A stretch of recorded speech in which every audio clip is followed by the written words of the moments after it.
The ocean is one of the scariest places on Earth because there is so much we don't know about it and what's swimming under the surface, especially in the deep sea where there is no light, no oxygen, and only the scariest creatures are able to survive down there. These fish are known to be quite aggressive to their prey, and they tend to bite divers who come too close to their nests.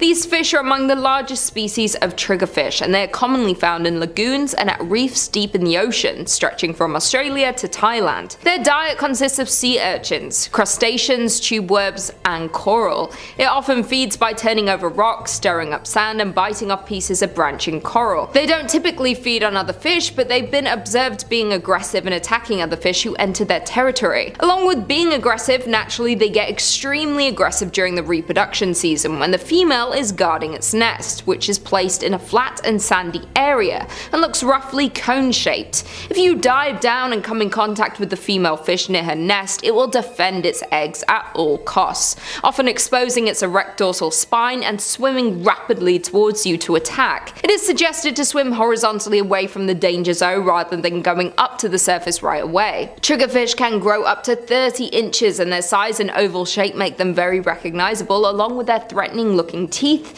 and have evolved as an apex predator within their natural habitat. If you're on vacation and are planning to go scuba diving or snorkeling, be careful not to swim near coral reefs because they tend to swim around there, and if you get too close they will attack and bite you. The Titan triggerfish bites are not venomous, they are extremely painful and can cause serious injury. Coming in at number 4 we have flower urchin. Yes, it has a nice name, but it is anything but that. It is considered to be the most dangerous urchin in the world. This urchin has flower-like patterning and are usually a pinkish white to yellowish white colouring with a central purple dot, and that's how it got its beautiful name. They tend to live in coral reefs, seagrass, and sandy environments lower down towards the ocean floor, and it feeds on algae, bryozoans, and organic detritus, and can grow to a maximum diameter of 15 to 20 centimeters. They reside from Japan all the way to Australia and in the Red Sea to the East African coast. Flower urchins are among the numerous species of sea urchins known as collector urchins, and they often cover their upper body with debris from their surroundings to camouflage from others.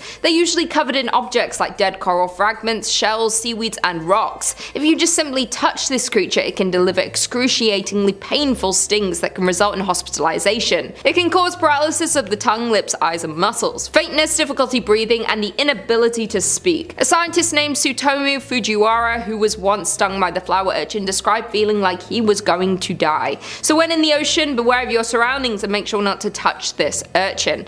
Another account of someone being stung by these dangerous creatures was the drowning of a pearl diver after being rendered unconscious from accidental contact with a flower urchin. Again, if you're going to be swimming, snorkeling, or deep sea diving in the ocean, be very careful you don't come into contact with these beautiful yet dangerous creatures. Coming in at number 3 we have the blue ringed octopus. This creature is beautiful looking and easily recognizable due to their yellow skin and blue and black rings, but it's one of the deadliest species of small octopus in the ocean, and scientists have even classified them as one of the world's most dangerous animals.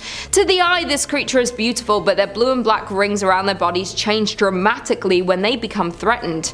Despite only being 5 to 8 inches in size, their venom is extremely powerful and can be very dangerous to humans if they're provoked. If stung, it can result in a number of things such as nausea, respiratory arrest, heart failure, blindness, total body paralysis, and can lead to death within a few minutes if not treated, or could cause drowning due to the results of the venom, and the inability to swim to the surface.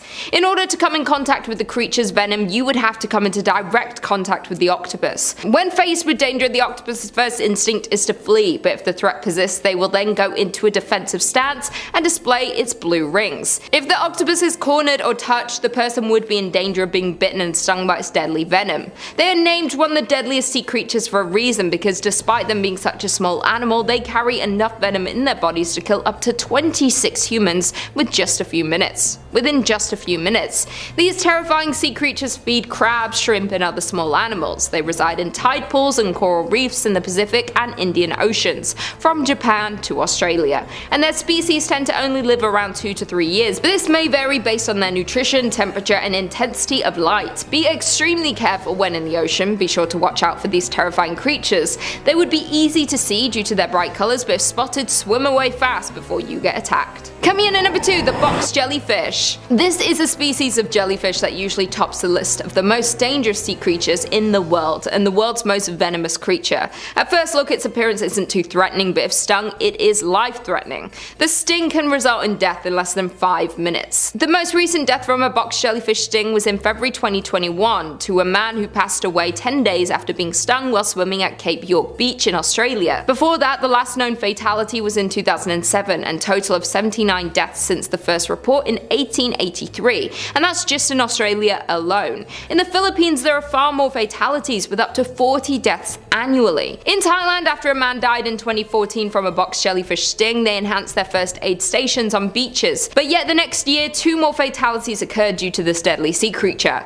Unlike some jellyfish, the box jellyfish can swim, which means they're capable of hunting for prey and can move through the ocean at a very fast pace of up to 8 miles per hour. They actively hunt their prey, which tend to be smaller fish and invertebrates including prawns and bait fish. Unfortunately, the box jellyfish has many enemies like crabs, different species of turtles, rabbitfish, batfish and butterfish, but their swift swimming and venomous stings help themselves stay alive. An interesting fact about box jellyfish is that in Hawaii, the number of box jellyfish peak after a full moon, which is apparently when they come near the shore to spawn. So if you're thinking of going for a swim in the ocean during a beautiful full moon, I'd advise to just wait until the next day because you don't want to ruin a nice vacation with a fatal box jellyfish sting.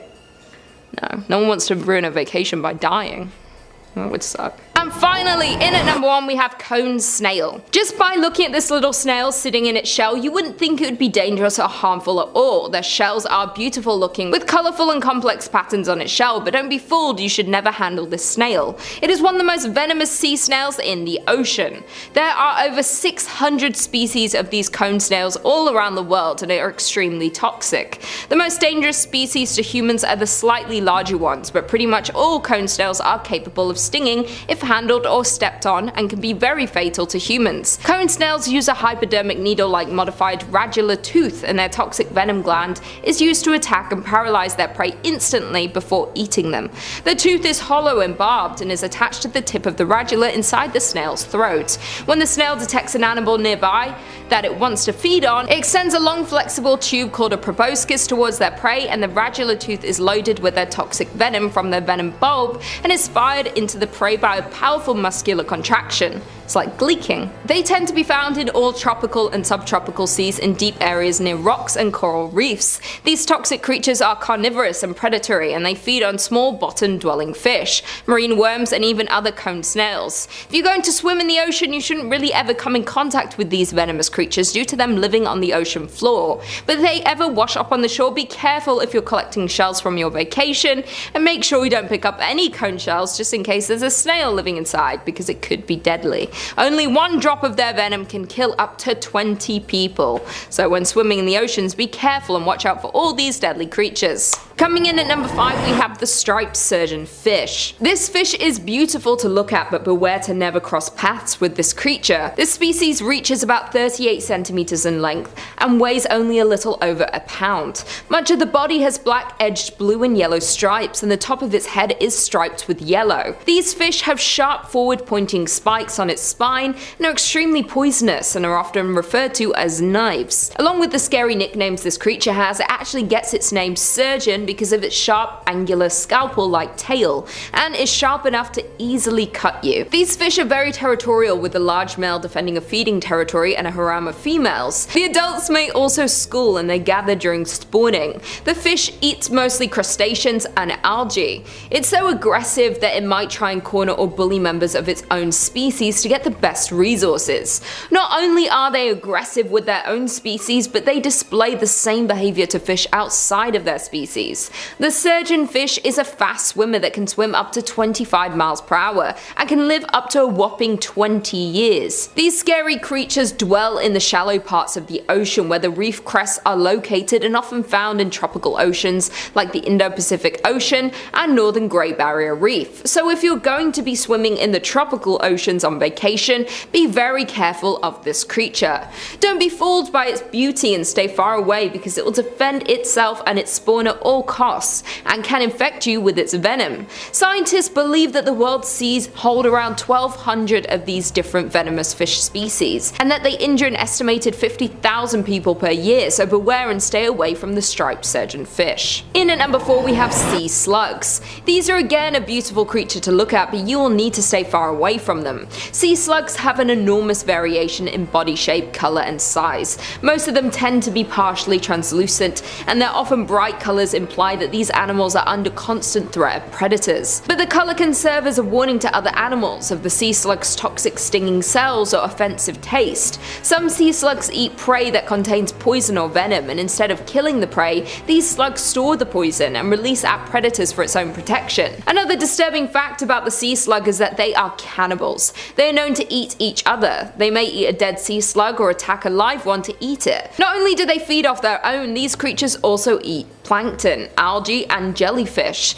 These animals also have both male and female sex organs, and they can lay mass amounts of eggs, sometimes up to 1 million eggs, and these deadly creatures can live up to 4 years. Sea hares, which is a common name for a large group of herbivores, sea slugs, and the largest of the sea hares is the California black sea hare, which are naturally toxic, and they can eject a foul ink or secrete a vicious slime to deter predators. One type of sea slug in particular, the grey-side gilled sea slug, has been linked to canine deaths, and beachgoers are warned to keep their children and pets close by to avoid accidental ingestion or contact. There are so many types of sea slugs, and most of them are extremely dangerous, so if you see a pretty looking glob near the shore or while swimming, avoid it at all costs. In at number 3 we have the pufferfish. There are more than 120 different species of pufferfish worldwide, and are mostly found in tropical and subtropical ocean waters. They can range in size from 1-inch long dwarf puffer to the freshwater giant puffer, which can grow to more than 2 feet in length. These creatures are scaleless fish and usually have rough to spiky skin. All have 4 teeth that are fused together in a beak-like form. Pufferfish tend to mostly feed on invertebrates and algae, while larger puffers will even crack open and eat clams, mussels and shellfish with their hard beaks.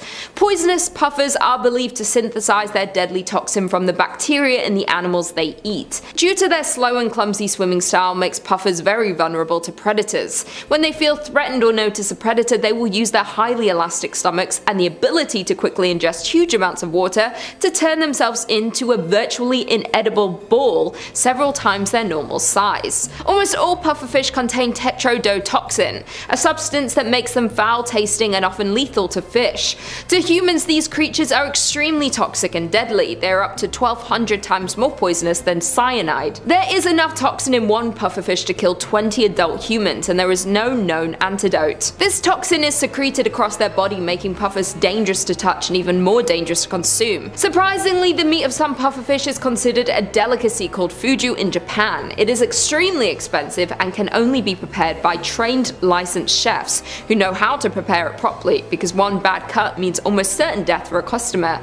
Many such deaths occur annually because of poor preparation. In at number 2 we have kandiru. This fish is something out of a nightmare. This creature has many scary nicknames such as the toothpick fish or vampire fish. These fish tend to be small, only growing to about 7 inches, but others can grow larger, around 16 inches. Their heads are small with short sensory barbels around it, backward pointing spines on the gill covers, and their bodies are translucent and make it difficult to spot these creatures. They tend to reside in the Amazon, so if you're planning a trip, beware of these creepy creatures if you're going for a quick dip. Not many humans have been attacked, which is good, but those that have, it's been deadly. This scary creature feeds on blood and has been found feeding on the urethras of swimmers. Once it penetrates its victims, it can cause inflammation, hemorrhaging, and even death. The earliest report of the kandiru attacking a human was in 1829, then again in 1855, and local Araguay fishermen stated that it is dangerous to urinate in the water as the fish springs out of the water and penetrates into the urethra by ascending the length of the liquid column. The most recent attack of a kandiru to a human was in 1997 in Brazil. A 23-year-old man was urinating while thigh deep in the water when he claimed the creature jumped from the water into his urethra. The victim underwent a 2-hour surgery to remove the fish from its body. Many speculate that these fish are attracted by the odor of the urine in the water, and that's what makes them attack, but others think these creatures hunt by sight and have no attraction to the urine at all. I think this creature might be the most terrifying of all sea creatures, because instead of just stinging or biting you, this creature actually inserts himself inside the human body and wreaks havoc. And finally in at number 1 we have Deboy Sea Snake / beaked sea snake. There are more than 50 species of sea snakes, but the deadliest are the Deboy sea snake and the beaked sea snake. These venomous snakes reside in many regions of Australia, Papua New Guinea, New Caledonia, and are common throughout the Indo-Pacific. They live in coral reef flats, sandy and silty sediments which contain seaweed, invertebrates, and coral or sponges that can serve as shelter to them. These snakes feed on moray eels and various fish that live on the seafloor, up to 3.5 feet in size. Their venom affects its prey's ability to contract the muscles and makes the prey flaccid to make it easier for the snakes to eat. The Deboy sea snake is the most venomous sea snakes and one of the top 3 in the world. These snakes use their fangs to bite and release their venom to immobilize their prey for their own protection. The toxins in these snakes' venom affects the nervous system and it causes paralyzation of the body's muscles, then causes death due to respiratory failure. The beaked sea snake is responsible for more than 50% of all sea snake bites, and each bite contains anywhere from 7.9 to 9 milligrams of venom. A human can die from just 1.5 milligrams. Scientists have estimated that their venom is 4 to 8 times more lethal than that of a cobra. So along with the Deboy snake, this venomous creature is among the most dangerous and venomous snake in the world. Not only do you have to be worried about venomous snakes on land, but some of the deadliest are in our oceans, so be careful when swimming in warm climates, and be sure to not come in contact with these scary creatures. Coming in at number 5 we have Colossal Squid. The Colossal Squid, which is not seen by many humans unless they have washed up on shore, they are considered to be the largest and heaviest squid species in the sea, weighing a total of 1,500 pounds and having a length of 33 feet long, as well as being the most elusive and mysterious creatures of the deep sea. The species were first discovered in 1925 when 2 colossal squid arms were found in a sperm whale's stomach. Then in 1981 another one was discovered, and finally in 2003 the colossal squid was collected for further research of this new and crazy species of squid. But to this day very little is known about this deep sea creature. These squids are also known to have the largest eyes out of the entire animal kingdom, being larger than a human head. Unlike other squid species, have hooks on their arms which are very muscular and strongly attached to their arms, and it's said these hook-like things are used to help the squid hold and immobilize struggling prey.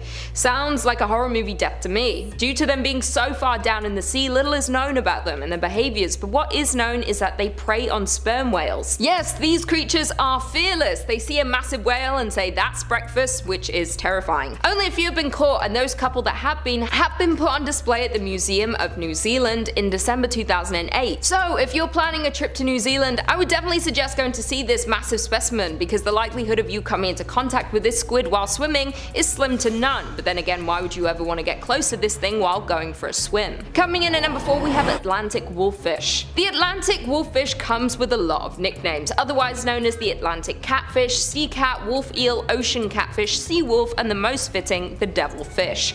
Their blue-like appearance makes them stand out from many of the other fish species in the deep sea.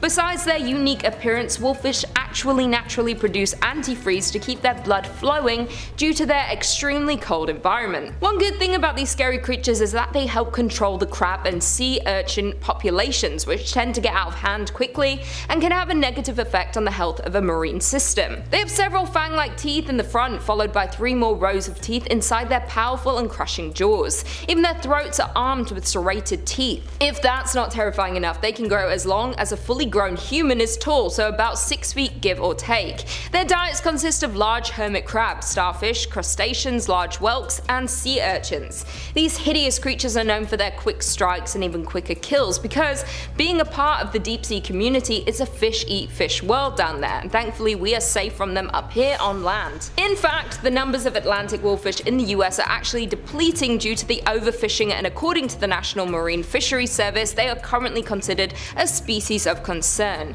If you're an avid fisher in the Atlantic Ocean, try to steer clear from these creatures and let them do their own thing. Coming in at number 3, Deep Sea Dragonfish. This is probably one of the ugliest fish I've ever seen, which is why it fits perfectly on this list, and that is the Deep Sea Dragonfish. Sometimes referred to as the scaleless dragonfish, this hideous creature looks like something straight out of a horror movie, with its sharp transparent teeth, slimy skin, and enormous mouth which can open more than 100 degrees. Even though it's not the biggest creature of the deep sea, that doesn't stop it from eating prey 50 times its its size, and that is beyond scary. This creature's teeth are stronger than the teeth of some of the fiercest fish predators like piranhas and even great white sharks. The dragonfish is a ferocious predator and can actually produce its own light through a chemical process known as bioluminescence, but when he's not hunting prey, he can easily disappear into the darkness of the deep sea and lurk in his habitat, 1600 feet under the surface of the ocean. The deep sea is the darkest and deepest corner of the ocean. With crushing pressure and lack of oxygen and light, it makes it extremely difficult for anything to survive down there. Thankfully, this predator is deep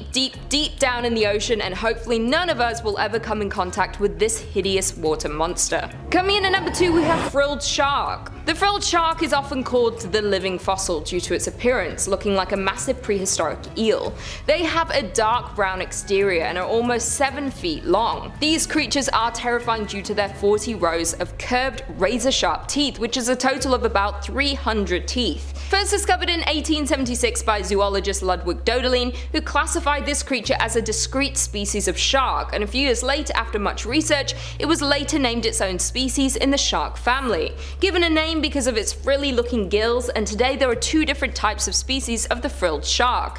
Regardless of how many species there are, I don't want to come in contact with any of them.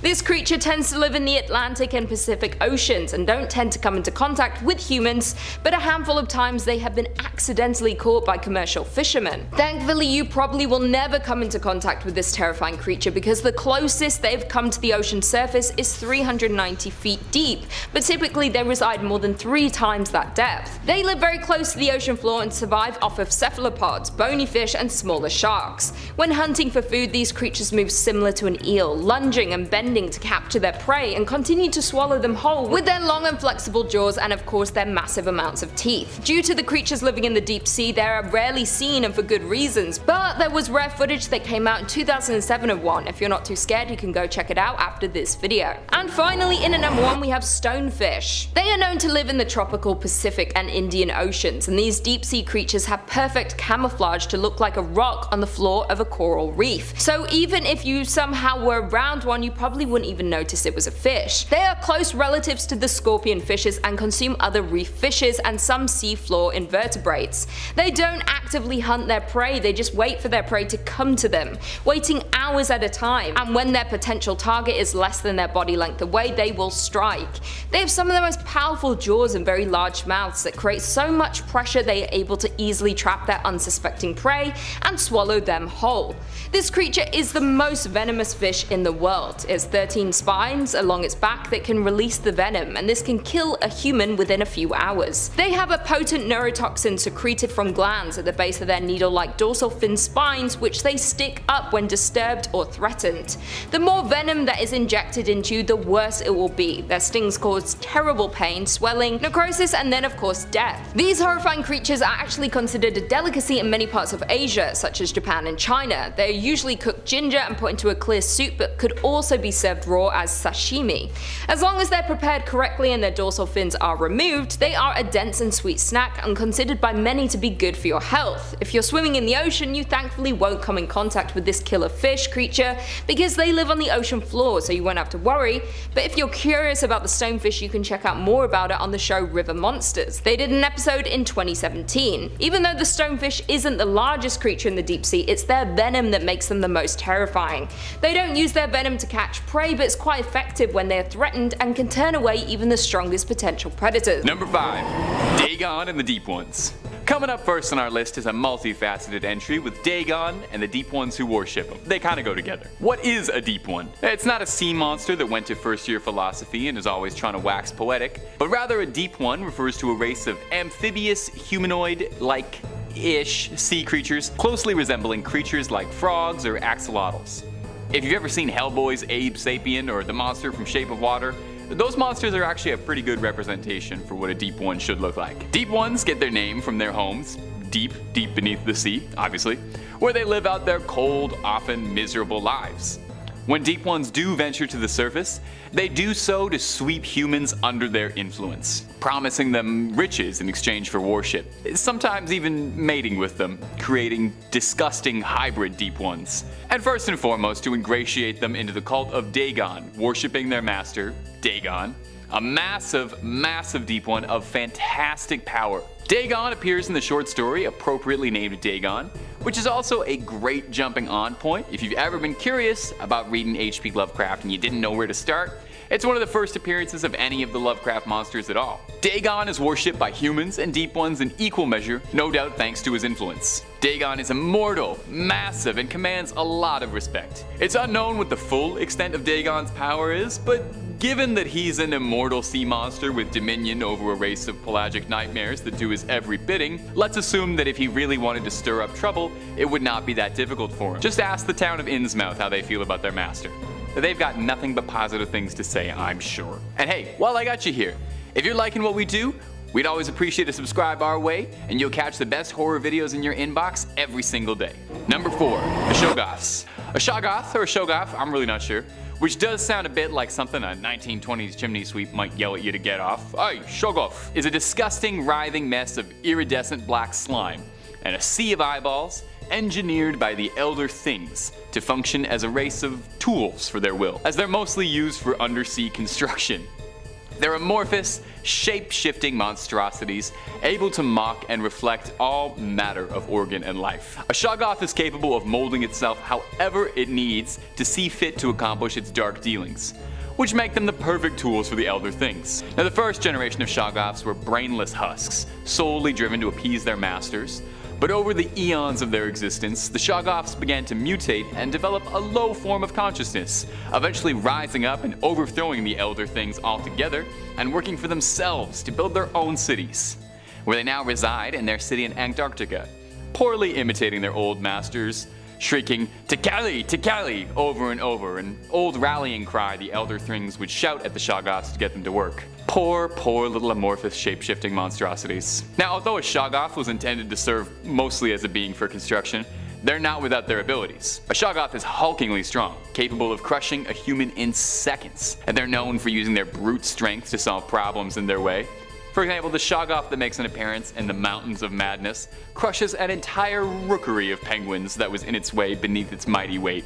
While the Shoggoths don't seem to have any higher goals or aspirations, they've shown themselves to be threatening enough that if crossed, you'll regret ever dismissing them as nothing more than tools.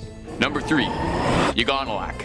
Yolanak is colloquially known as the Defiler and is more properly known as the god of depravity and perversion, which is just about the worst way you can introduce yourself on a first date. Yolanak isn't just into human perversions, oh no. This wretched great one has its sights set on something much bigger than anything our little human brains could conjure up. Yolanak is after depravity on an incomprehensible scale. That's a word that gets thrown around a lot in the Lovecraft mythos, incomprehensible. Yolanak's true form is unknown, as it seems to exist in a state outside of a physical body. But when it's looking to pursue some of its disgusting pleasures, it always acquires a human host. And when it takes a human host, it warps its body into a wretched, grotesquely obese form, lacking a head or a neck, and featuring a mouth in the palm of both hands. And I cannot imagine that it is getting up to anything good with those palms.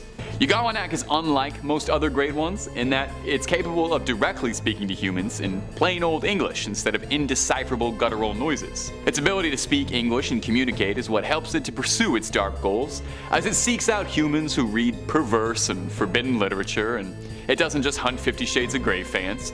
It plants seeds of interest in human minds to research and eventually manipulating curious enough humans to read from the Revelation of Glocki, a cursed book containing Yolanak's name. When read, it will be summoned. When Yolanak is summoned, it makes its guests an offer, offering to make the summoner into a priest of Yolanak, welcoming them into its service. It's best to accept this gracious offer, as a rejection will offend Yolanak deeply, leading to the summoner to become its next meal. Unfortunate for you, but either way, Yolanak is very pleased with the outcome. Either it gets a new servant for its life, or it gets a nice little midday snack. Number 2, Naroteep. Now, Naroteep is one of the most sinister entities in all of the Lovecraft pantheon, and one of the most popular beings as well, appearing across several stories in the universe, both by Lovecraft and other authors over the years. Naroteep first appears in the short story, Naroteep, which is also another great jumping on point for new Lovecraft fans who want to get into the lore somewhere and don't know where to start. It's pretty self-contained. Nyarlathotep is unique in the Pantheon for several reasons, but first and foremost is its freedom. Nyarlathotep isn't trapped under the sea or in the stars like Cthulhu or Yagsaf, but rather enjoys the freedom of the earth as it wanders. It usually likes taking the form of a man, wandering as a tall, joyous, friendly man, all the better for it to influence people with. It's said that Nyarlathotep has thousands upon thousands of forms and manifestations, and we can probably safely assume that most of them are horrifying and sanity-destroying. Nyarlathotep could actually be described as the most human-like of any of the elder gods, which makes it all the more threatening. It's able to sway humans easily, gathering cults of personality around it. The original short story in which it appears, Nyarlathotep is gaining influence over the populations by wandering the world, performing incredible miracles, claiming to have lived for 27 centuries, winning over the hearts and minds of legions of followers willing to devote themselves completely for Nyarlathotep's will. Now, Nyarlathotep seems to take a sickening pleasure in driving humans to madness. For Nyarlathotep, death isn't the end game, but manipulating and twisting humans, driving them to insanity, that's the thrill. I guess it gets pretty boring being an unending, unstoppable power beyond the stars. You gotta find something to keep the day exciting, right? Merely being around Nyarlathotep is enough to make a man sick. Nyarlathotep isn't the absolute most powerful entity in the mythos, but it is definitely one of the most nefarious and threatening. Number 1, Yagsaf. Oh, it doesn't even feel good saying that coming out of the throat. I shouldn't be talking about stuff like this. This is above my pay grade. Yagsaf is a horrifying, unfathomably powerful god, and one of the most powerful gods in the whole mythos. If there's one big takeaway from H.P. Lovecraft's mythos, it's that there's always bigger fish up the food chain. We are so insignificant compared to everything else in the cosmos, but we think ourselves so important. We, the beastly fools of mankind, are dwarfed by the radiant greatness of Cthulhu, but Cthulhu himself is dwarfed by creatures like Yagsaf. Yagsaf, or Yagi as his close friends like to call him, is the embodiment of all time and space across the multiverse. Yagsaf, like most gods in the Lovecraft pantheon, is an indescribable horror beyond human comprehension, and like Nyarlathotep, is known to be able to manifest and take several avatars to better serve its needs. But its most common form is described as that of being a massive, fractally glowing green orbs that continuously merge, separate, and regrow in an unending spiraling sea of tentacles, tendrils, and eyes. Yagsaf sees all. As the manifestation of time and space across the multiverse, there is nothing that can escape its gaze. It's wise to the entirety of all knowledge. It tempts humans by offering to impart that knowledge to those foolish enough to try and take advantage of that offer, who'll then have their lives utterly destroyed by madness after seeking its favor. The mere sight of Yagsaf in its natural form is enough to destroy the human brain irreparably. Now, Yagsaf's goals are just utterly beyond our understanding. It can't even be truly said that Yagsaf is evil in the manner we understand. Our ideas of morality and good and evil just wouldn't register to a being like this. We're just too small to even begin to comprehend the horrors of the multiverse. And it's best we don't, because the more you try to study something like this, the more your obsession grows, and the more you seal your own fate. Number 5, the Lleian Hydra. I'm no Hercules per se.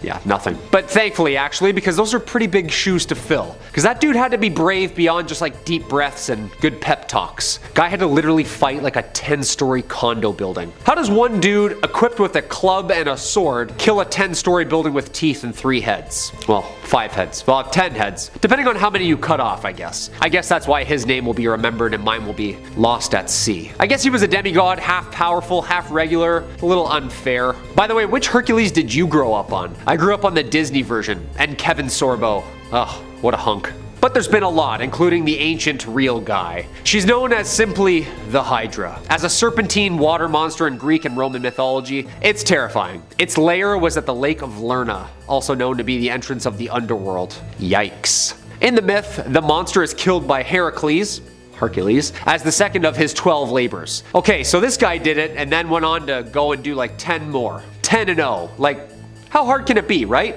I mean, it does have multiple heads. Yeah, it does have that. Also, apparently has poisonous breath and blood so violent that its scent is even deadly. Later versions of the Hydra story added regeneration to the monster's abilities too, so it can just start growing heads back at will. For every head chopped off, the Hydra would regrow 2 heads. So every time the Meg bites a head, 2 more.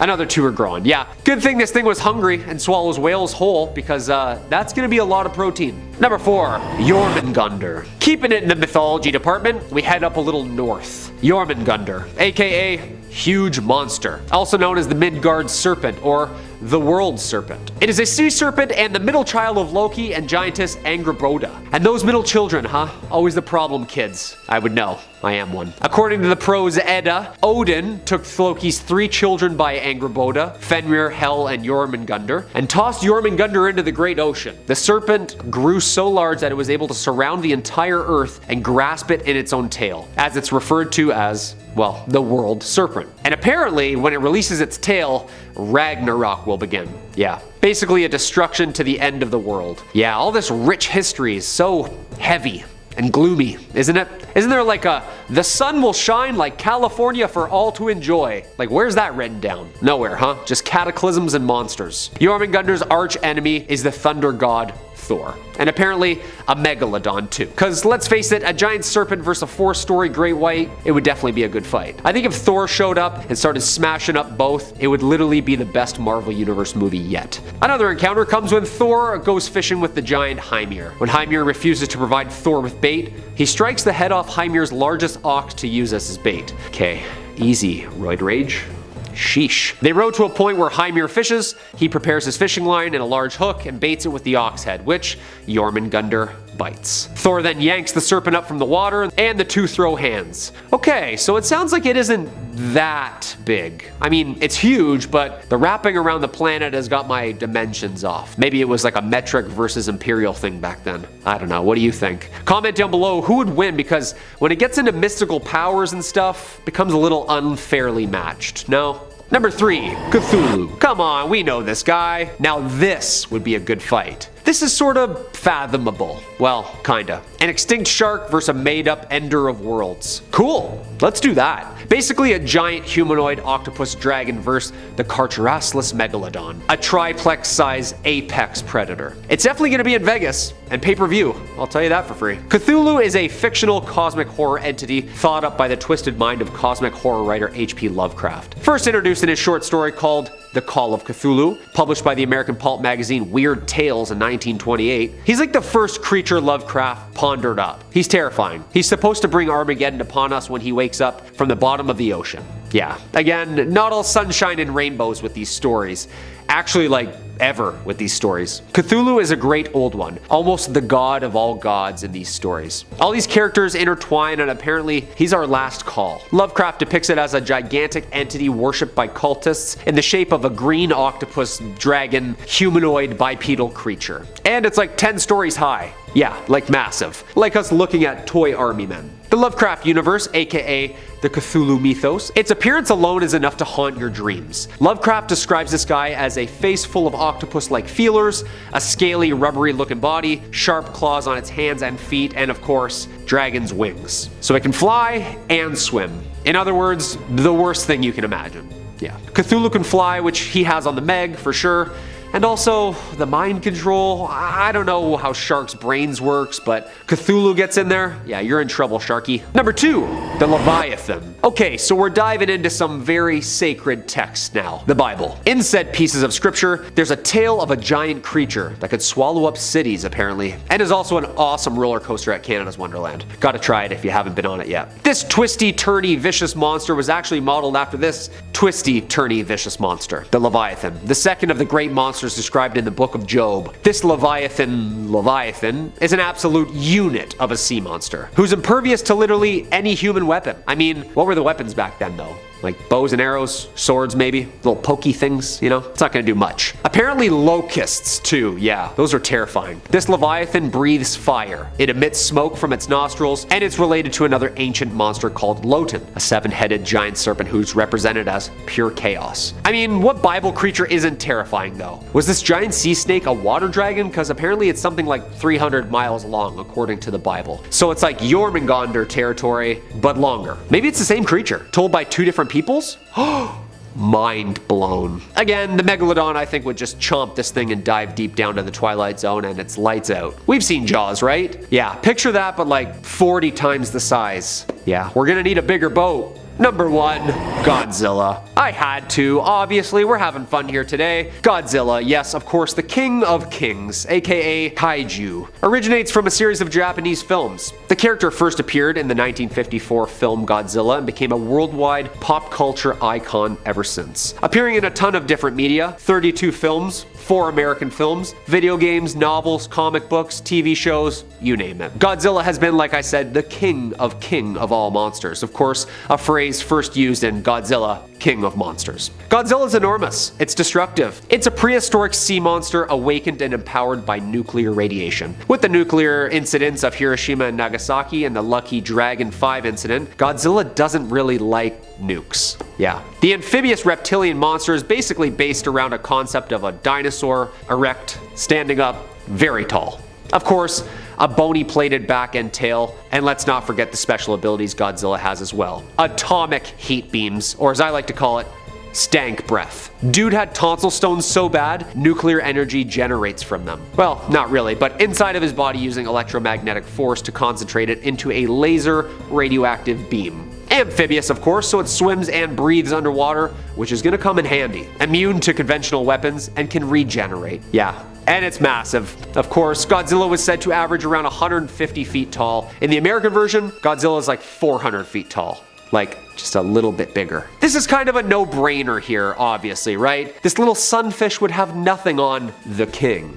Number 5 on this list is the whalefish. This fish is like a legendary Pokemon when it comes to how rare it is. Live Science says the Monterey Bay Aquarium Research Institute released footage in August showing a bright orange female whalefish around 6,600 feet deep offshore of Monterey Bay, California. Very little is known about this bizarre fish because of the 3 drastically different appearances of the juveniles, which are called tape tails, males, which are called big nose fish, and females, which are called whalefish. The 3 forms look so different that scientists originally thought that they were 3 different species. This shape-shifting transformation from juvenile to mature females is believed to be one of the most extreme among vertebrates. Whalefish have rarely been seen alive in the deep, so many mysteries remain regarding these remarkable fish. The Monterey Bay Aquarium Research Institute tweeted, "Let's pull up this image from the Smithsonian that really shows off exactly how weird this fish is." So here we have the 3 fish, and you can see exactly how different they all are. The Smithsonian says there are other examples of males and females with very different shapes and of animals changing from one shape to another as they grow older. But this is one of the most amazing examples of sexual dimorphism combined with metamorphosis ever found among vertebrates. So we are talking literally about a super rare, shape-shifting fish that in my opinion looks creepy as all holy hell. I'd say that you can find this beast at the bottom of the ocean, but odds are you won't ever even run into it because of how rare it is. We've been exploring the bottom of our oceans for quite some time now, and we are only just starting to learn a little bit about this fish. In all honesty, we really have no idea about it though. Whatever it is or whatever it does, one thing is pretty clear to me though. It's creepy looking, it lives at the bottom of the ocean, and I don't like it. Number 4 on this list is the Goblin Shark. This fish has got to be at the top of everyone's lists when it comes to the grossest looking creatures in the world. National Geographic says, swishing through the deep sea, a goblin shark notices a small, yummy looking squid. The animal inches towards its prey, but as the fish closes in, the snack starts to dart away. So the shark thrusts its jaw 3 inches out of its mouth. The jaw is connected to 3-inch long flaps of skin that can unfold from its snout. The predator then grabs the squid in its teeth. After scarfing down the meal, the shark fits its jaw back into its mouth and swims off. That's right guys, a goblin shark's top and bottom teeth are attached to ligaments or bands of skin tissue tucked into its mouth. When prey is just out of reach, the shark extends the elastic tissue out of the mouth to nab the grub. This allows the animal to chow down on snacks such as teleost fish and squid. It also makes the shark one jaw-dropping fish.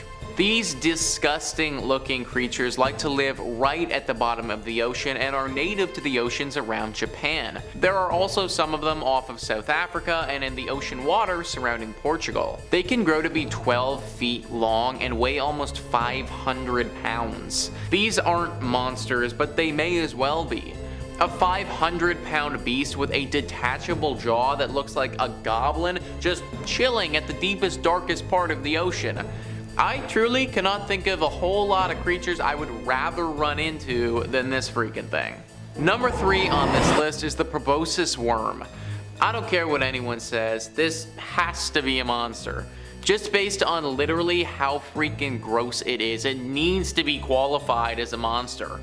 This species is also known as ribbon worms, and there are actually a ton of ribbon worms in the world. The ones I'm talking about reside deep at the bottom of the ocean. These ones usually grow to be bigger than the other ones in the world. The Smithsonian Magazine says the largest species of ribbon worm is the bootlace worm, which can be found writhing among rocks in the waters of the North Sea. Not only is it the largest nemertean, but it may also be the longest animal on the planet. Uncertainty remains because these stretchy worms are difficult to accurately measure, but they have been found at lengths of over 30 meters and are believed to even grow as long as 60 meters longer than the blue whale. Despite their length, they are less than an inch around. Now, these creatures don't have any natural predators, and let me tell you why. Because they look disgusting. Like, let me ask you guys, would you want to eat that? I would straight up need to be starving, and there would literally need to be nothing edible left on the planet other than this thing before I decide to take a bite. It literally looks like a large intestine that just slithers across the bottom of the ocean. Shockingly enough, this is a real thing though, and you can find it chilling in deep waters. Number 2 on this list is zombie worms. We aren't quite done with the worm talk yet, guys, because now we have got to look at zombie worms. Zombies are a pretty terrifying monster, so are these just like them? The Smithsonian says zombie worms don't crave brains, instead they seek bones. The 1 to 3 inch Osedax worms were first discovered in the bones of a rotting gray whale on the deep sea floor nearly 10,000 feet deep in 2002. Since then, more Osedax species have been discovered. There are 26 according to the World Register of Marine Species. Zombie worms don't eat mineral bones directly, instead they digest fats within the bone. However, their style of eating is quite different from ours because they don't have a mouth or a stomach. They secrete an acid from their skin that dissolves bone, freeing up the fat and protein trapped inside. Then, symbiotic bacteria living in the worm's body digests the fat and protein. How Osedax acquire nutrients from the bacteria isn't known. They may simply digest the bacteria, or nutrients are somehow transferred to the worm. They hold on to whatever bones they can find by drilling in with roots which contain the symbiotic bacteria. Zombie worms can retract these plumes into the body when they are disturbed. If all this isn't strange enough, the only worms doing any drilling are female. The microscopic males live inside their bodies. One study counted 111 males inside just one female zombie worm. This eliminates the pesky step of having to search for a mate because the eggs and sperm are right next to each other. Then the worms can disperse many fertilized eggs far and wide, hoping that they land near some recently fallen bones. Needless to say, but these are some weird freaking creatures. No wonder we've nicknamed them zombie worms. They're about as monstrous as you could possibly get. Not to mention, but they feast on the bodies and bones of the dead, similarly to what zombies would want to be doing. Number 1 on this list is the Sloans viperfish. As with most things on this list, we have a thoroughly disgusting looking creature. This thing is just as dangerous as it is disgusting though. The Twilight Zone says, like many of the inhabitants of the deep sea, Sloan's viperfish sport light-producing organs called photophores along its body. These flashing blue, green, or yellow lights might attract tasty snacks, but they're most useful for masking the fish's silhouette from predators below. They're also useful for grabbing a meal. When prey comes near, the viperfish drops a glowing light on its dorsal fin ray like a fishing lure in front of its mouth and snap. A muscular jaw filled with clear, sharp teeth comes crashing down like a guillotine. Lucky for the viperfish, its first vertebrae has evolved to act as a shock absorber for that powerful bite. This is the deep sea version of a piranha, except way more deadly. If you were getting attacked by piranhas, there would likely need to be multiple of them to attack you to actually win. I could totally see a world though where you lose one-on-one versus this thing though. Its teeth would literally dig so deep in your body. Even at the thickest part of your body, this thing has the potential to go all the way through if it bites you well enough. Thank goodness it's swimming thousands of meters below us and we don't need to worry about it popping up on our next snorkeling adventure. Number 5. SCP-169. SCP-169 is a massive, sentient, and highly aggressive creature that sort of resembles an arthropod with multiple appendages. It has the ability to regenerate any damage inflicted on its body, making it virtually indestructible. Now, its size and strength make it a formidable foe, and its potential for destruction is immeasurable. This entity is incomprehensibly large. We're actually having quite a bit of difficulty measuring it. It spans anywhere from 2,000 to 8,000 meters wide. As such, the nickname Leviathan is sometimes used by less than professional researchers discussing the creature in a comic vein. The entity was first discovered in the early 1900s and has been under close observation and confinement ever since. It is speculated to have originated from the pre-Cambrian era. It's currently housed in a secure facility with multiple layers of containment measures in place to prevent any breaches. Of course, only authorized personnel with the highest clearance level are allowed access to the facility and the entity itself, and normally all this would be very classified information, but a brief press release has allowed me to share it with you today. SCP-169 is classified as a Euclid level threat, meaning that it requires constant monitoring and attention to prevent any potential threats it may pose. Any attempts to breach containment will be met with the full force of the law, and those responsible will be held accountable for any damages or loss of life that may occur. Now, these containment protocols include things like regular monitoring of behavior, physical health, as well as specialized equipment to help keep it sedated and under control. Now, while the Megalodon at one point in time could have been considered the king of the waters for its era, it's indisputable that in any physical confrontation, SCP-169 would pose a much greater threat. And, my viewers, if you're interested in more SCP content, we've actually had several joint operations between Top 5 Scary and the SCP Foundation, and there's lots of ground to cover. But if you're interested in topics other than our beloved Foundation, Top 5 Scary has a lot of that as well, so please, we encourage you to subscribe, even hitting the bell to be notified of future video uploads. But we would humbly request that you do that after this video is completed, as there are more interesting SCPs to listen to. Number 4. SCP-682. This might very well be one of the most renowned items in storage in the Foundation. It's very well known. It's a Euclid class object manifesting as a massive reptilian creature, measuring approximately 18 meters in length and standing approximately 6 meters tall at the shoulder. Now, SCP has a very tough, scaly hide that at time of writing appears to be impervious to almost all forms of physical damage. As such, the containment unit that we store SCP-682 in is perpetually filled with hydrochloric acid in an attempt to slow the entity's regenerative abilities. SCP-682 has shown to be hostile to an unparalleled degree, displaying what we refer to as a profound hatred for all biological life. It's extremely aggressive and displays advanced intelligence, with its intelligence believed to be comparable to a well-educated human, if not greater, and has shown incredible ability to adapt to new situations. It's capable of adjusting its body mass to serve its needs as it consumes and sheds matter. Its regenerative abilities are shown to shrug off and sustain injuries that would otherwise flatline most forms of biological life, making containment rather difficult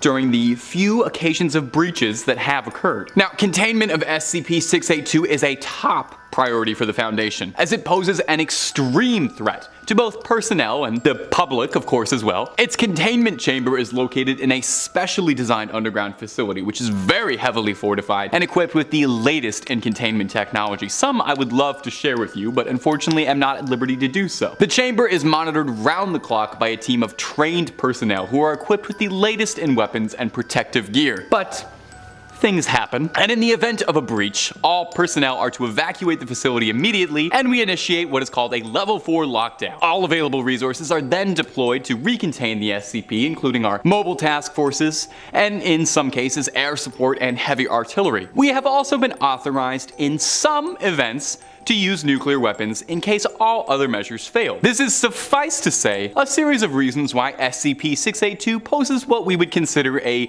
grand threat to a creature like the Megalodon, which it would probably consider insignificant. Number 3. SCP-3000. SCP-3000 is one of the more infamous entities being kept in the Foundation. It's a Keter-class object and represents a dangerous and enigmatic entity threatening the safety of the world at large. This creature manifests as a behemoth-sized sea serpent-like creature that resides in the depths of the Pacific Ocean. Its immense size, strength, and its unknown potential for cataclysmic damage and destruction make it a chief cause of concern for the Foundation, and thusly its containment is one of the utmost important to Foundation members. Now, this entity's exact origin and purpose do remain unknown at time of writing, but current speculation is that this creature is possibly millions of years old and possesses an intelligence far greater in scope than initially observed, vastly surpassing average human intelligences. Now, because of the nature of SCP-3000, containment protocols for this creature do prove to be a bit of a challenge, requiring perpetual monitoring and undivided attention. The area surrounding SCP-3000, currently a region of the sorry, I'm not at liberty to discuss that. Roughly 300 kilometers wide, is routinely patrolled by Foundation vessels. The area is sequestered from all civilian attempting any form of exploration or diving effort. Any individual we reasonably believe has been contacted or affected by SCP-3000 are to be contained at Site-151. Should we have reason to believe that these individuals have been affected by the more anomalous properties of SCP-3000, this quarantine of the individuals will be indefinite, but rest assured, proper care will be taken. SCP-3000 is recorded as a Class 8 cognitohazardous entity, as a direct observation of SCP-3000 has been shown to cause serious mental alterations in subjects. We've experienced individuals who, directly observing SCP-3000, develop inexplicable head pains, paranoia, extreme anxiety, memory loss, and even alteration. There are unsettling traces of evidence to suggest that SCP-3000 is even capable of manipulating the thoughts and desires of subjects who come into contact with it. So, why don't you let us handle it? Number 2.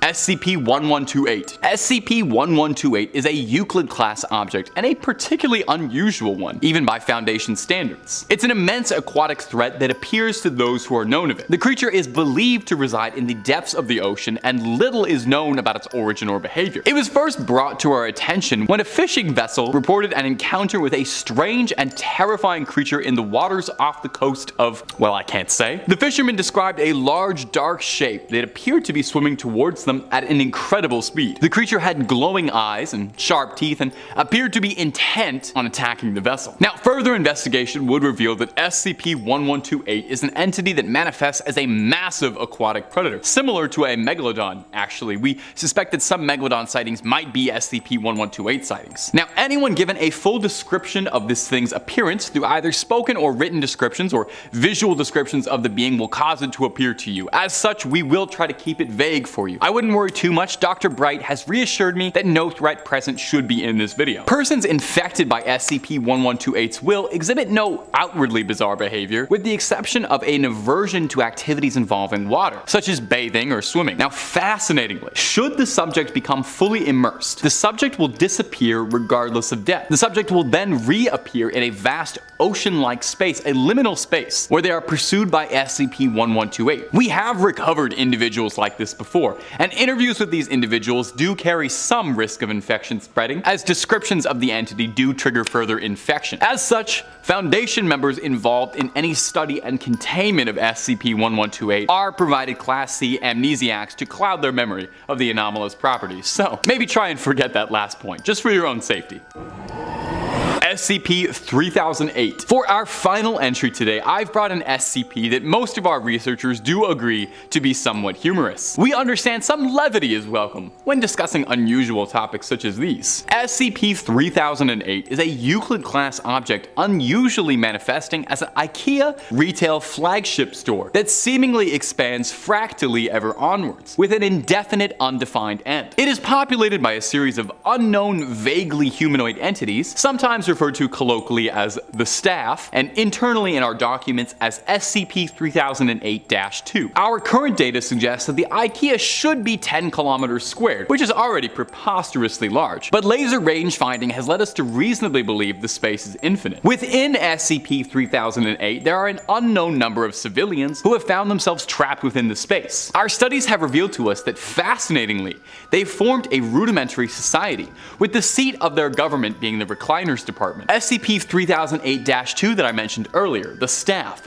superficially resemble humans, but with exaggerated or incorrect body proportions. They possess no discernible facial features, but are observed they are wearing a yellow shirt and blue trousers consistent with IKEA uniforms. Interestingly, the IKEA store, SCP-3008, appears to have its own independent day and night cycle. During the day, the store exists fairly normally like an IKEA you might visit, but during the night, the humanoids of SCP-3008-2 will become increasingly violent to the human survivors. Now, we have observed more than one exit of the place, meaning containment within is not permanent. However, trouble for us, these exits seem to fluctuate, making escape treacherously random. Since our studies began, 14 individuals have managed to leave, and a few of them have even managed to recuperate and rejoin society, with middling effects. We believe that would the Megalodon be transported to SCP-3008, it would find itself rather overwhelmed with the lack of water, and therefore would not possess a significant threat. Number 5. The Frilled Shark. Chlamydoslacus ingenius and Chlamydoslacus africana, or better known as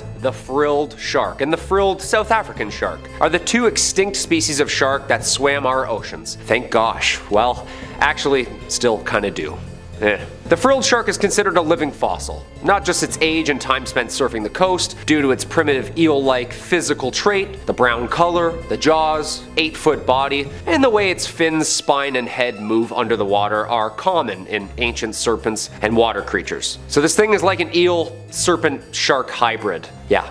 Little jarring, commonly referred to simply as the frilled shark because of its 6 pairs of gill slits at its throat. It swims amongst the Atlantic and the Pacific Oceans, usually in deep, dark, murky waters of the outer continental shelf and upper continental slope. These deep dive sharks usually live and sleep near the ocean floor. Okay, that's a good sign, of course. They live on a diet of cephalopods, smaller sharks, and even swim to the surface at night to feed what's floating atop on the surface. When hunting, the frilled shark moves like an eel, bending and slithering to swallow prey with its long and flexible jaws, which are equipped with 300 rows of recurved, needle-like teeth. So am I just gonna snorkel into one of these things any day now?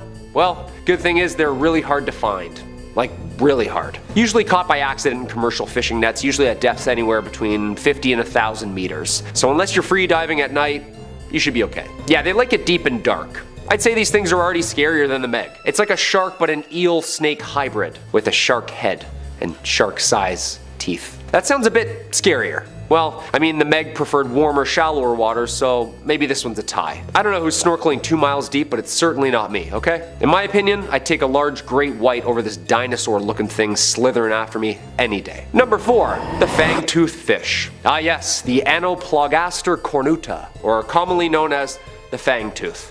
I wonder why. Though they spend most of their time in the deep, common fangtooths are known to migrate towards the surface at night. Sorry, the fangtooths are known to migrate towards the surface at night. That is the scariest sentence I've ever said. Dude, these are way scarier than this giant ancient shark. Like, all the scariest things come out at night, you notice that? And root canals, but they're usually done during the day. The word megalodon is Greek words meaning giant tooth. I'd take big teeth over this thing chasing me around any day. Thankfully though, this guy is only about 1 foot in length. Okay, that's not so bad. The fish has a mouth that are full of long snake teeth, perfect for hanging onto its prey as they shake. The lockable jaws ensure that, although thrashing may occur, the fangtooth's teeth are locked clamps that effortlessly swim with dinner in its mouth, just getting dragged deeper and deeper down, wiggling and can't move, trying to run for their lives. Well, swim for their lives. And fish of any size.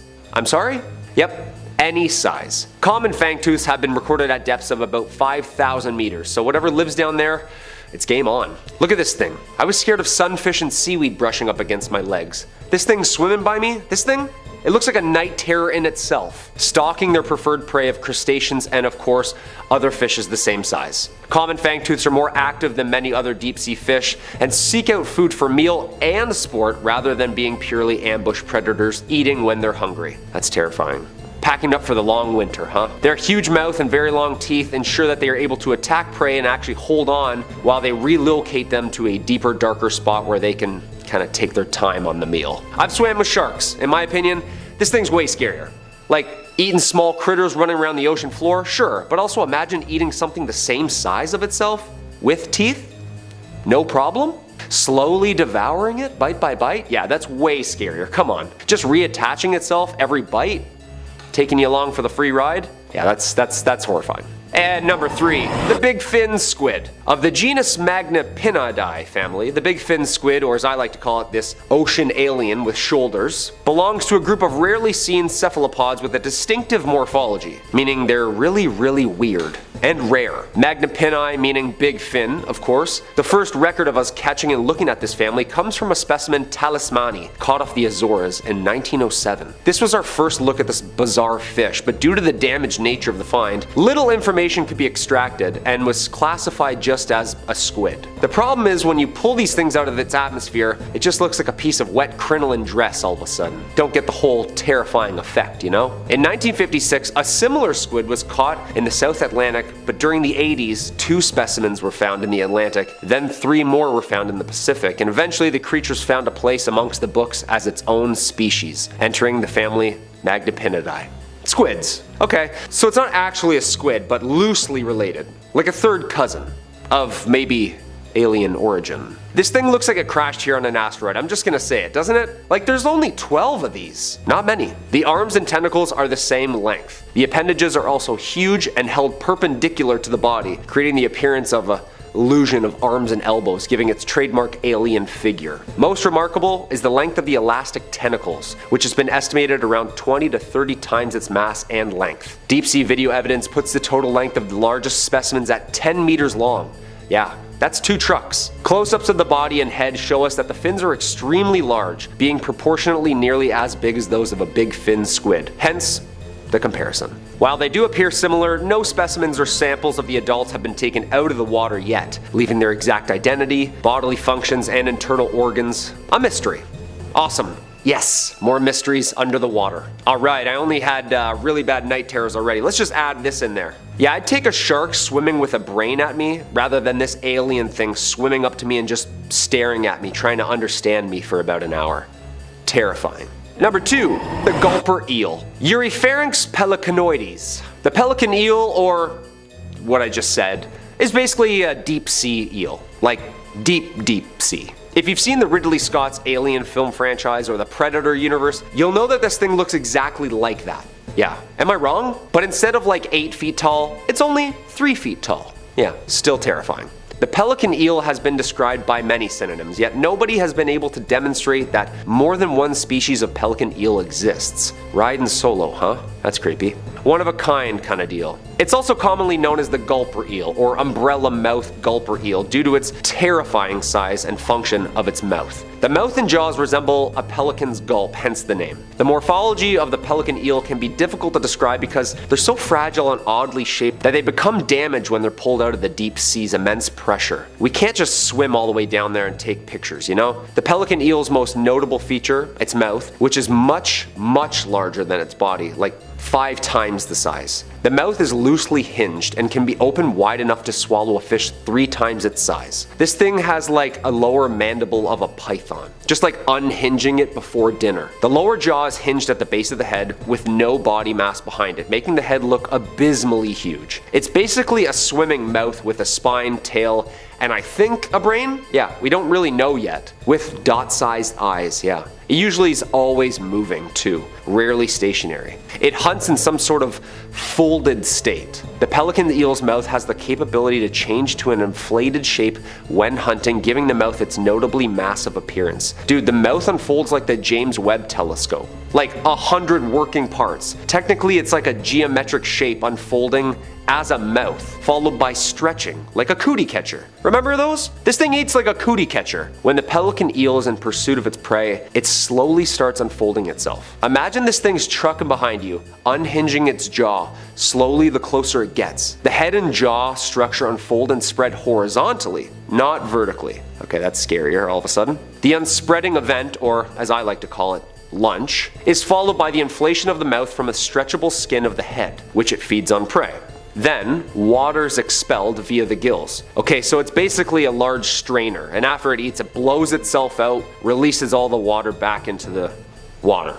Just wrings itself out. Come on, this thing is horrifying. Thank gosh it only eats crustaceans and creepy little crawlies on the bottom seafloor. And number 1, the phantom jellyfish. Stygiomedusa gigantea. I love that word. Commonly known as the giant phantom jellyfish, is a part of the monotypic genus of deep sea jellyfish. Stygiomedusa. With only around 110 sightings in 110 years, it's a jellyfish that is rarely seen. Well, I guess like once a year. I don't know, I'm not really good at math. Believed to be widespread throughout the world, it thrives in all oceans and seas, with the exception of the Arctic Ocean. Yeah, little too cold for it. The Monterey Bay Aquarium remotely operated underwater vehicles have only sighted the beast 27 times in 27 years. Dude, what's with all the matching numbers? Is this CIA run? A study conducted by the Journal of the Marine Biological Association of the UK revealed info regarding the species and had this to say. The Gigantea is thought to be one of the largest invertebrate predators on this planet.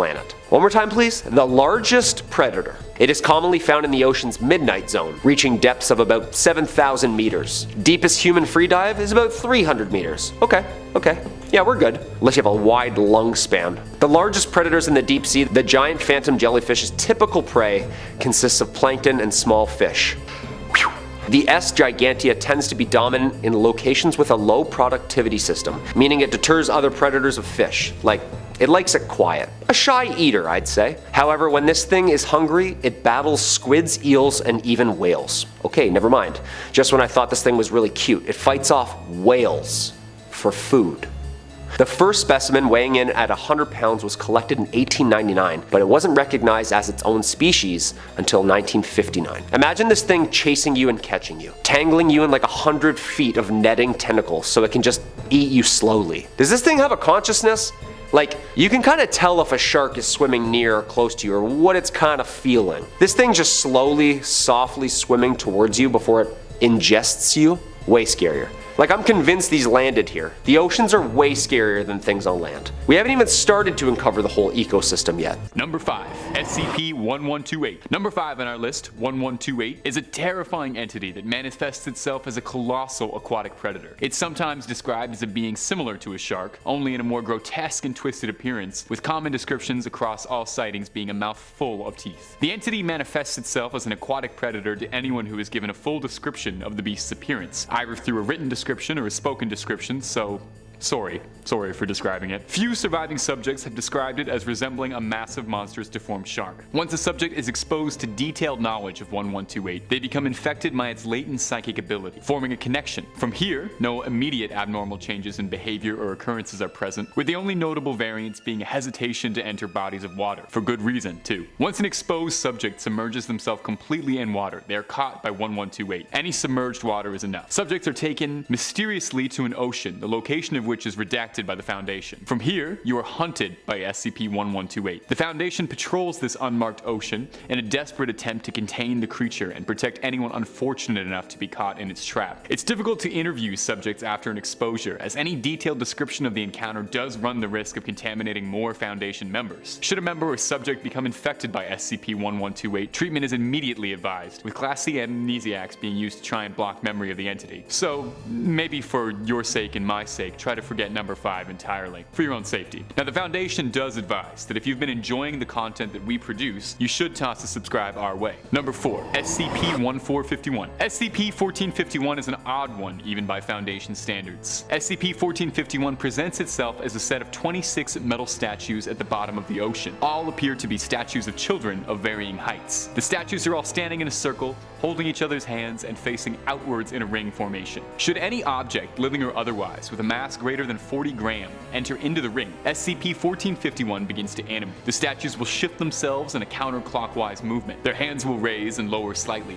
and bubbles can be seen protruding from their mouths. Once it becomes fully animated, SCP-1451 displays advanced strength and tactics, being reported to use various martial arts to dispatch targets, pressure point application on humans, and precise strikes on machinery. They move in perfect unison and coordination, with some speculation that they operate on some level of hive mind mentality across the 26 individual entities. Once SCP-1451 has begun its hunt, it will not rest until it has disposed of whatever invaded its territory. The Foundation refers to 3 states of SCP-1451. Class 1 is the initial ring of statues in its inert state, Class 2 is the slight animation and bubbling seen present, and a Class 3 situation is when an active hunt has begun. To try and prevent a Class 3 situation, the SCP Foundation has installed a sphere of wire mesh netting to ensure nothing too large enters the ring. Natural water currents and oceanic movement aren't to be obstructed. The creature does need to eat sometimes. Number 3, SCP-835. SCP-835 manifests itself as a large cluster of polyps resembling a species of coral, although it's significantly larger than any discovered species of coral. The center mass of the cluster is a very large oval with 3-meter-long polyps at each end. SCP-835 does not move, instead anchoring itself to the ocean floor using heaving tentacles that protrude from the polyps. The tentacles are coated in an adhesive substance and have been shown to be incredibly strong, capable of damaging bulkheads and steel. The coral base of SCP-835 is extremely durable and resistant to most attempts to collect any tissue samples, with the Foundation having to use high-powered diamond drill bits to collect even small samples of DNA. SCP-835 emits a large mass of semi-liquid material several times a day from each polyp. The toxic substance appears to be a mixture of digested solids, fecal matters, several bacteria, viruses, and parasites, with many sequences having originated only from 835. So what exactly makes SCP-835 so threatening? Well, sample reports from SCP-835 have shown that it's comprised almost exclusively of human DNA. Its hard shell seems to be recycled tooth enamel, its tentacles matching human flesh. A level 4 clearance declassified document from the Foundation detailed an encounter with an underwater isolation team, in which 2 members of the isolation team were swallowed by SCP-835. Pulled in by its tentacles deep underneath what they had initially thought to be a cave, but realized was the contents of SCP-835's stomach. The crew members reported descending deeper and deeper, spending up to 72 hours inside the creature's digestive tract, the insides of its intestines lined with remnants of unfortunate victims, claiming that they had been morphed into flesh, and there was a wall of faces crying for release. Eventually, one of the crew members was released, though after significant breaches to its suit, unfortunately, he had to be let go from the Foundation. We thank him for his service. Number 2, SCP-1092. SCP-1092 presents itself as a class of Asteichthyes fish, and when the creature is matured, it resembles any number of other ocean-dwelling fish, with the only notable variance being its increased aggressive behavior, attacking prey. It's difficult for the Foundation to study, as only adult specimens can be studied, as in its juvenile phase, SCP-1092 are parasites birthed from a living host. Once SCP-1092 infects the bloodstream of its host, absorbing nutrients directly from the host's blood. Once exposed, the parasites initially are but a few millimeters in most its size, but grow many times their size, with the largest extracted one on record being 2.1 centimeters. There is insufficient data on how SCP-1092 infects its hosts. The current research data theorizes that minuscule eggs makes its way into the body through small cuts and scrapes, which would explain the fish's violent tendencies. Those infected by SCP-1092 report fatigue, weight loss, and increased appetite, and in many cases report a feeling of something fluttering or squirming inside the body. However, this is not present in all cases, as there are reported case files of hosts not experiencing any visible symptoms whatsoever until the parasite has unfortunately matured to its adult aquatic stage. Once the parasites have matured, the now adolescent creature will try to forcibly remove themselves from the physical body of their host, using their sharp teeth to cut through blood vessels and skin. Subjects at this stage will sustain injuries, severe blood loss, and in some cases worse. Thankfully, the SCP Foundation has effectively secured SCP-1092, keeping it housed in a completely watertight cell, where it is given the occasional domestic pig to act as a host for its reproductive cycle. Poor little piggy. Thank you, Piggy.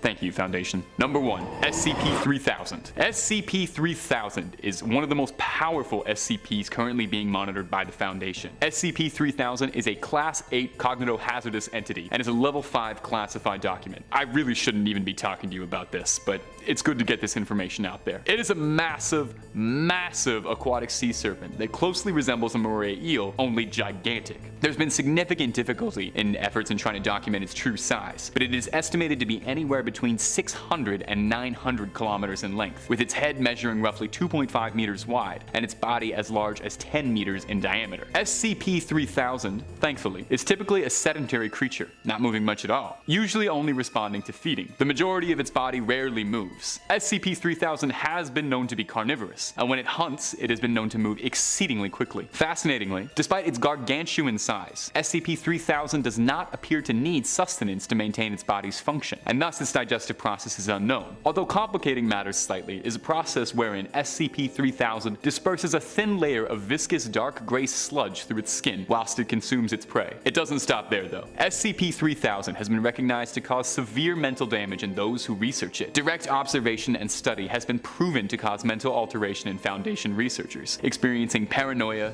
fear, anxiety, memory loss, and most worryingly, inexplicable severe headaches. It's unknown how SCP-3000 causes this, but the theories are that it has a latent psychic ability. There are some who believe SCP-3000 could be an old god that has found its way into our world. The creature is too immense to be contained in any Foundation facility, instead being kept in a clandestine area of the Bay of Bengal, in an area barred from the public, routinely patrolled and surrounded by Foundation vessels. Be extremely thankful that the brave members of the Foundation are researching and containing this. Secure, contain, protect. Those are the goals of the Foundation.